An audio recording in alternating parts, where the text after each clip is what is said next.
Come with me to explore a suburban commuter rail. This is Fort Park Station. It is about an hour from Boston South Station and right near the Franklin Bellingham town lines. I took the rail here today to see how easy it would be to get from my place to my friend's place without having a car, which is really a goal of mine. And since this is my first video, hey, my name is Jessie, and I have been chasing walkability my entire life. I went from living in an extremely walkable city to spending about a dozen years in a nightmare, many might call home, beautiful North Carolina. The weather is amazing, the transit and walkability is terrible, and I really sought it out everywhere I went, but you can only get it in college towns or downtown areas.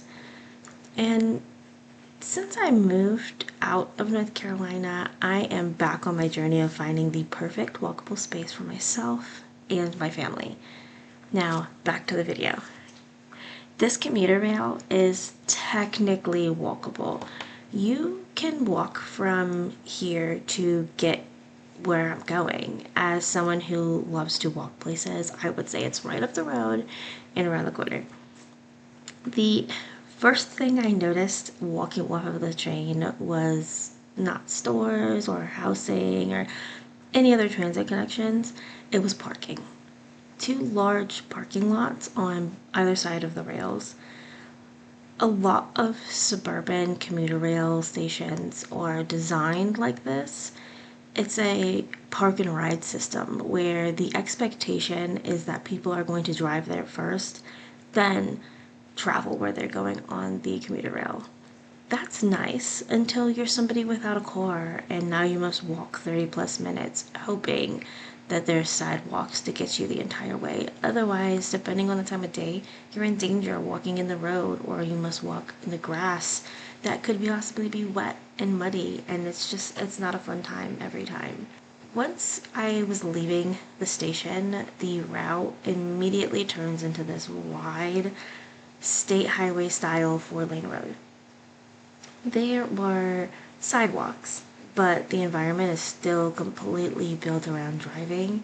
I honestly believe the sidewalk is here for the station, since it stops right at the station entrance and it no longer exists on the other side. To get to any businesses or anything on the other side that are like quite a bit up the road, you must go around and around this trail, around this back road where there's also no sidewalk, and then go back up to the main road where then you can cross into that shopping center.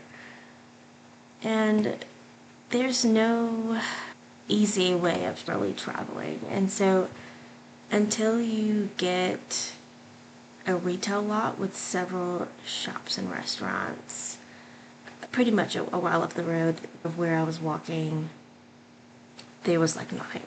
There was like a big factory, big building for work, but there was no like small businesses or retail stores for about 15 to 20 minutes into my walk.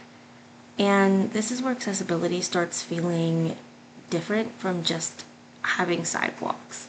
Technically, yes, there are businesses nearby and you can walk to the BJ's or the gas station about 20 minutes up the road, but if you cannot walk 30 minutes, or you can't walk an extended period of time at once, that's not helpful.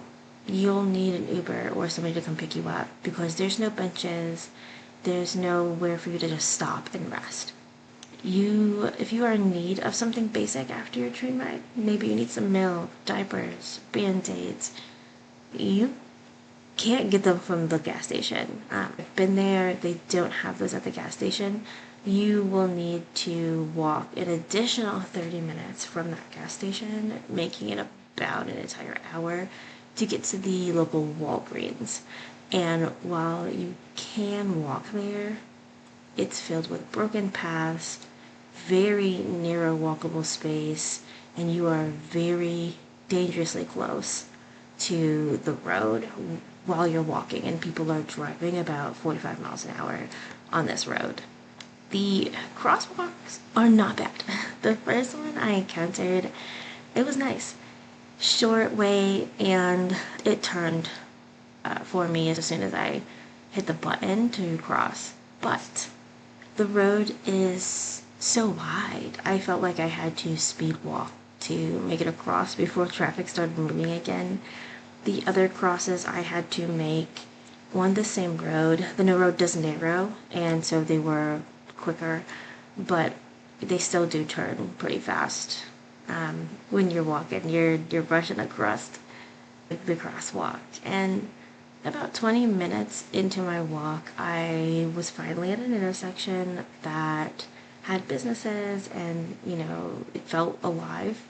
And also a couple apartment buildings are on either side. And this is the point where the sidewalks look fantastic. But it does not stay like that forever. At some point, you either need to cross the road again, or you will stay on that side of the road if you need to get to one of those businesses and you're just walking on grass, dirt, or even along the edge of somebody's yard at one point, because it's the only path available for you. And that's, again, it's not convenient. The trail is only on one side and it's not on both. And what makes all of this interesting is that it almost works. They're almost there. There's apartments, restaurants, barbershops, and even an urban air behind that shopping center. And there's two large apartment buildings with a lot of people. And the roads nearby this area are filled with houses. So there's enough people for walkability to be worth it. But you barely see anybody walking. People are always driving, and everything still feels pretty spread out. And it's enough that people feel that they naturally need to drive rather than walk 20 minutes on a nice day. I think that it is the biggest thing that I am starting to notice about suburban areas. Transit existing is not the same as transit being accessible. The station is technically connected to the surrounding areas, but it's mainly by car and not by bus or bike or even walking. It is very clear that it is car first, everything else second. And then they wonder why more people don't walk places. Why don't they don't take that healthier option of walking 5 minutes up the road?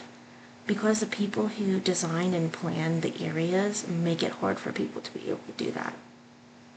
And this doesn't mean walking here is impossible. I did it, so it's absolutely possible. It just means walking here is for a certain type of person and not for most or all people. People with time, physical ability, and the willingness to deal with a route that is clearly designed around cars rather than pedestrian first.